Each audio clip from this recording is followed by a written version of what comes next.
guys, it's me, Shaw360, and I'm here to do a review of episodes 1 and 2 of Descendants of the Sun. You guys chose Descendants of the Sun overwhelmingly, and I don't mind. I would have loved to have reviewed Rain's Comeback Mister. I'll just be watching that on my own time. But Descendants of the Sun, interesting premise. It's not the kind of show I normally go for. I don't usually go for military-themed things, but I've heard that it's good, and so far I'm pleased. So I'm watching it on Viki. I normally watch my episodes on Drama Fever, but Drama Fever is not hosting this show, so I had to watch it on a different platform. I'm watching it on Viki.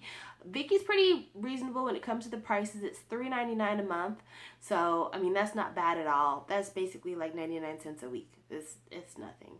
But I'm really enjoying the experience. There's a couple of things about the site I don't really like, but there's other things I'm cool with, so you know, we're getting along okay.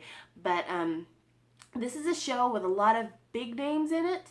Not necessarily names that I know, but names that I've definitely seen before. The lead actress in it, she was in Full House with Rain, and you guys know I love Rain, so of course I recognized her off the bat.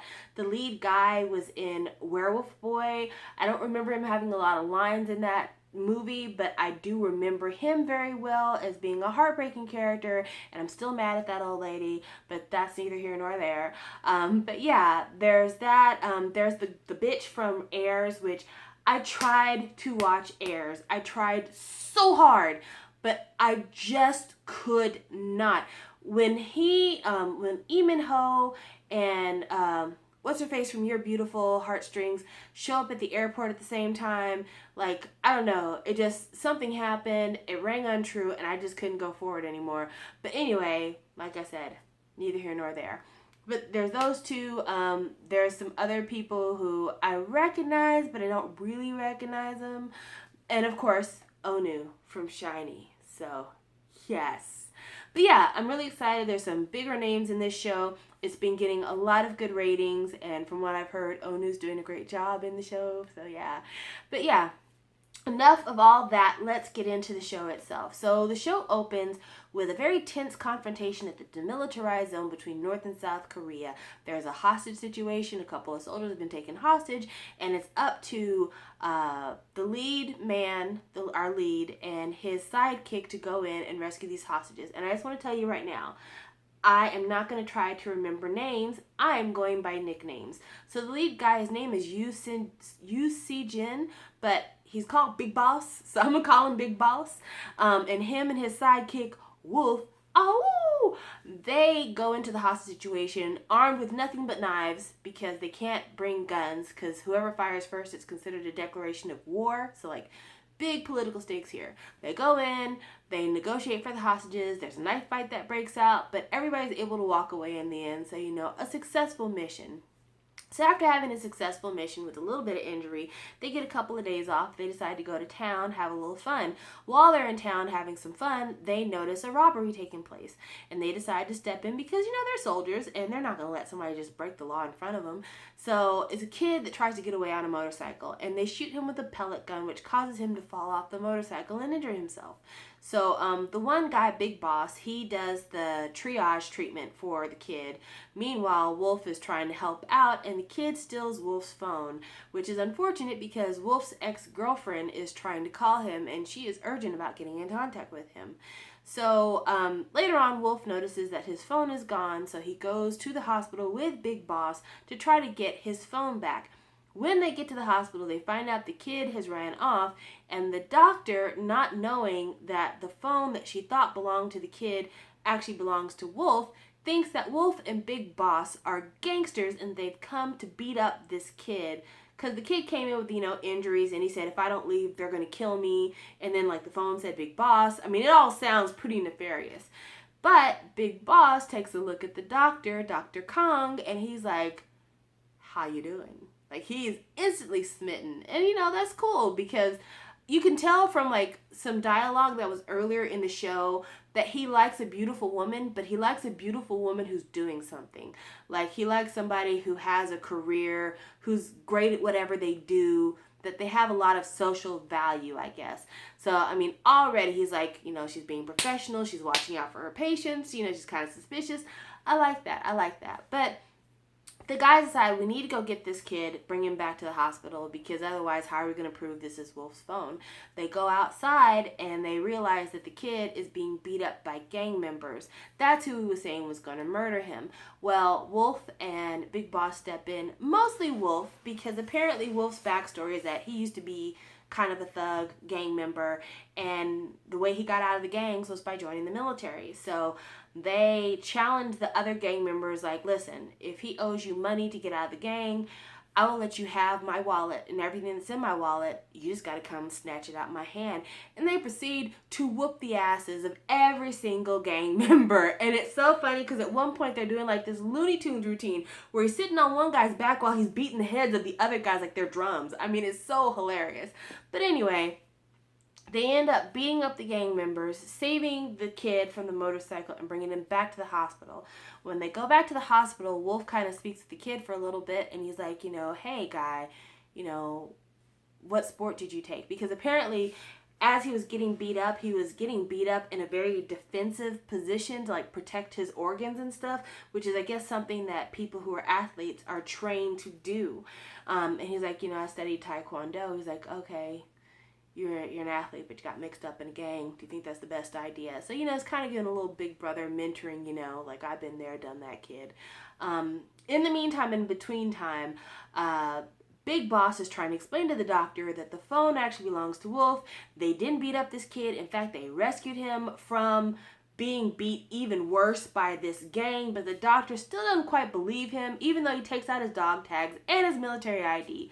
But eventually his ID is kind of verified by the ex-girlfriend of Wolf who had been trying to call him, because the emergency room people actually answered that phone and said, the person who owns this phone is in the hospital. She comes to the hospital looking for Wolf.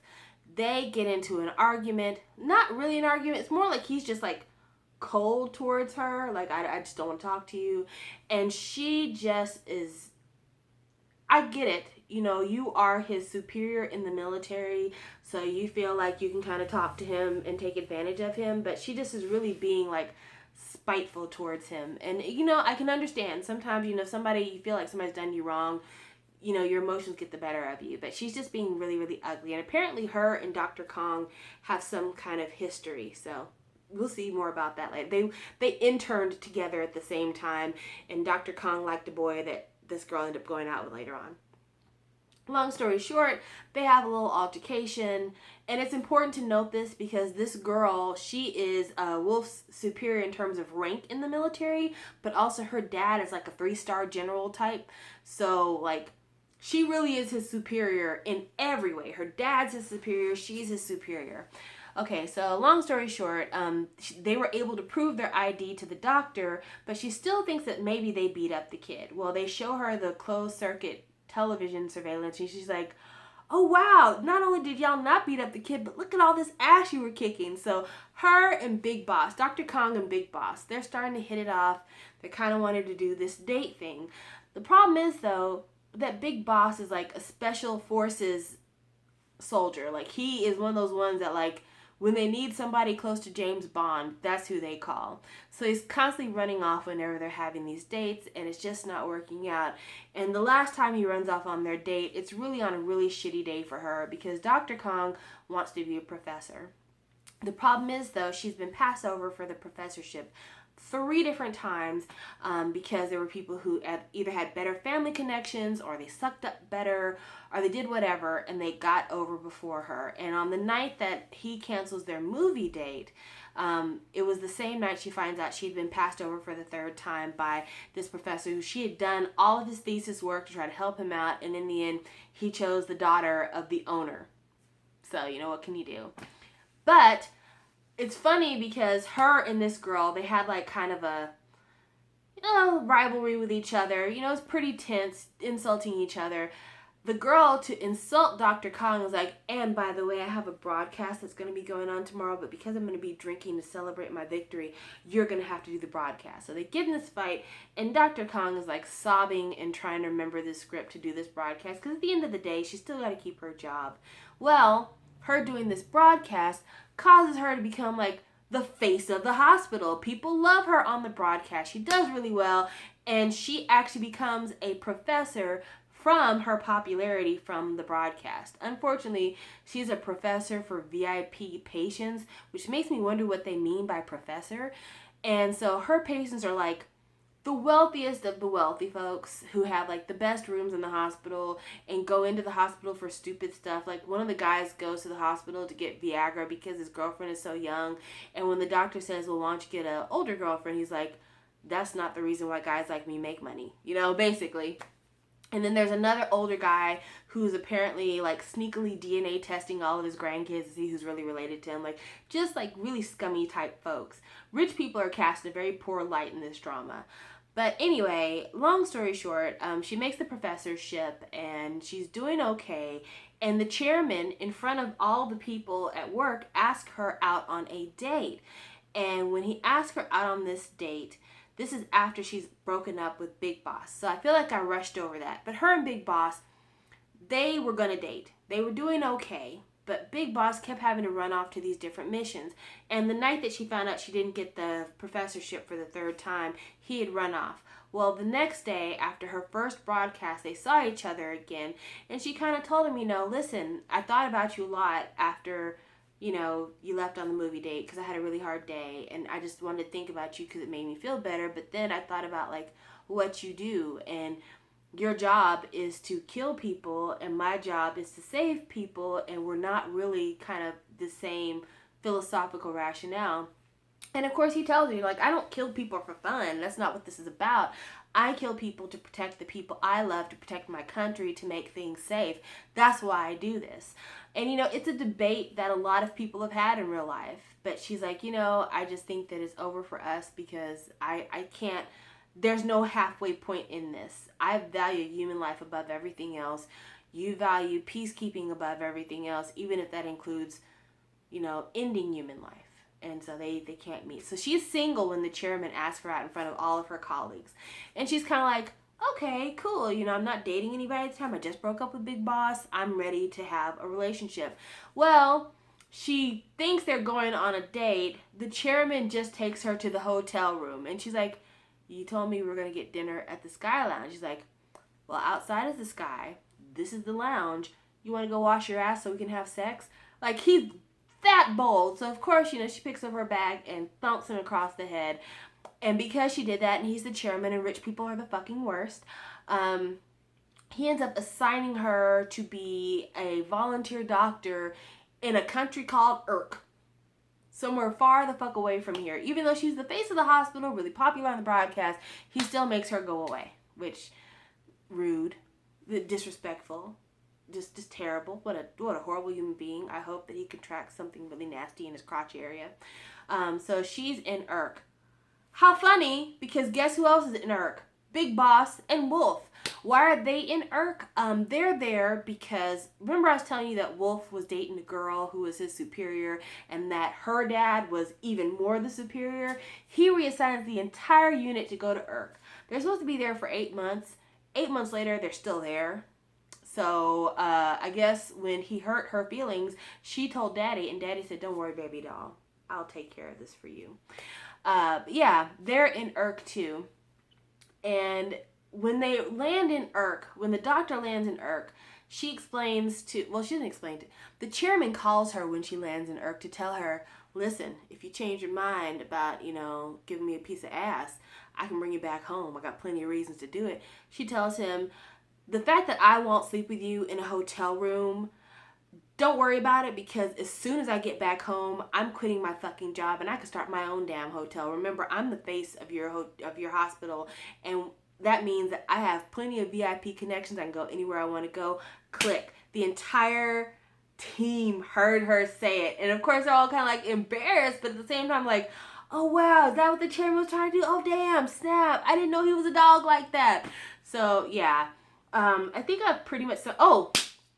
The kid on the motorcycle. I didn't mention that. The kid on the motorcycle, after kind of broing out with Wolf, decides to join the military, and he ends up in Urk too.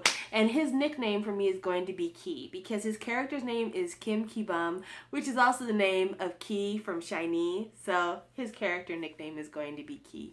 But anyway, that's everything that happened in these 2 episodes for the most part. I mean, there's little things here and there, but this is This is the main stuff.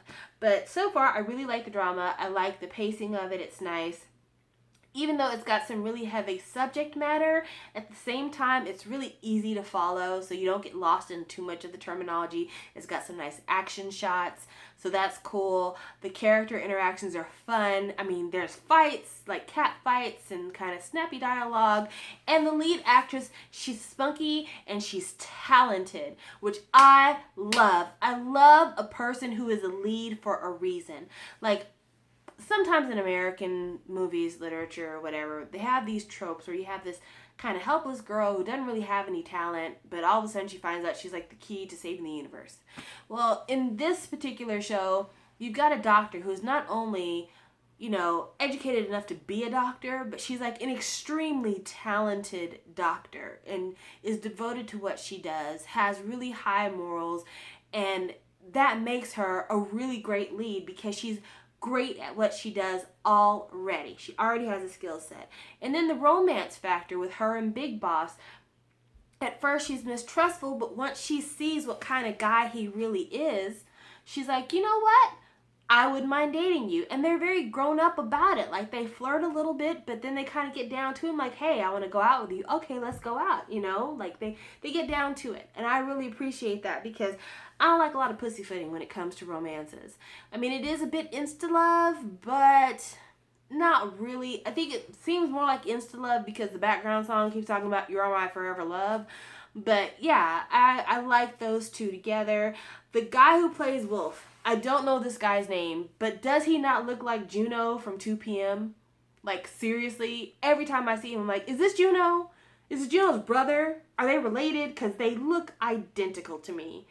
There's a little bit of difference, like just in their face shape, but other than that, face-wise, identical.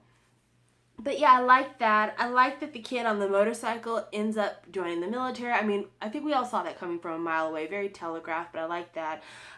Question, why is it that whenever Americans are in K-dramas, we're always like the jerkiest of the jerks? There's this training scene where one of the guys from the Korean side, he trips a cable, and the American soldier's like, you know, do y'all need to go back home and train with your mamas? And then they get in this fight, and it's just like, why is it always got to be that? Why is it always got to be us being assholes? I also have to give shouts out for the English in this show. The English in these first 2 episodes has been really, really good, and it made a lot of sense for it to be good because when you think about it, if you're the captain or the leader of a group, and you're dealing with international units from all over, most of the time the common language is going to be English, and you need your captain or your leader to speak impeccable English because chances are he's going to have to take whatever directives or instructions he gets from these other units and bring it back to his team and translate it to his team. So I was really glad that his English sounded good. Like, it wasn't perfect, but it sounded really, really good. I liked that a lot. I liked that they hired people who sounded like who they were supposed to be. Like, even the bartender in Irk, she sounded like she was from Irk. She didn't sound like she was like some strange person. So I really liked those things. And then, let's see, is there anything else that I didn't mention that I wanted to make sure that I mentioned? Oh, Onu's character. So Onu, that was something I did not understand. So the way we're introduced to Onu, I was like, no. So the doctor goes into surgery, Dr. Kong, she comes out of surgery, and one of the nurses is like, you did so good in there. And she's like, you did too, girl, and so did your baby. The girl's pregnant, and she's like, are you guys going to get married? She's like, well, we did buy couple rings. Who's her baby's daddy? Onu. I'm like, Onu, really? You're knocking up your girlfriend? Shame on you. Wait till marriage. Not only that, but 8 months later, his girlfriend, I think, it's not established whether or not this is his wife yet, but his girlfriend is about to give birth any day, and he volunteers to go to Irk to be in a fucking war zone to heal people. Now, I get it. His wife, girlfriend, whoever, was like, you go ahead and you pursue your interests because once the baby's here, I need you to sit your ass down here at the house. But at the same time, I'm going to have a baby any minute. I need you to at least be here for that. Don't you want to be here when our son, daughter, whatever comes out? I didn't get that. That threw me off. That, and then finding out that Onu is having raw, wild sex all around the hospital, that was also another one. I was like, But I love the diversity in the casting. I think I mentioned that before. But also, they had a character in the hospital who was in a wheelchair, but was like a professional, like a doctor. And I like that because I don't think I've ever seen that in a drama where somebody was cast as a differently abled person, but still working at the same level as everybody else, not like in a special position. So that was really cool. I really, really dug that. That was pretty awesome. But yeah, that's everything I could think of to talk about for this drama. I'm certain I'm missing something else.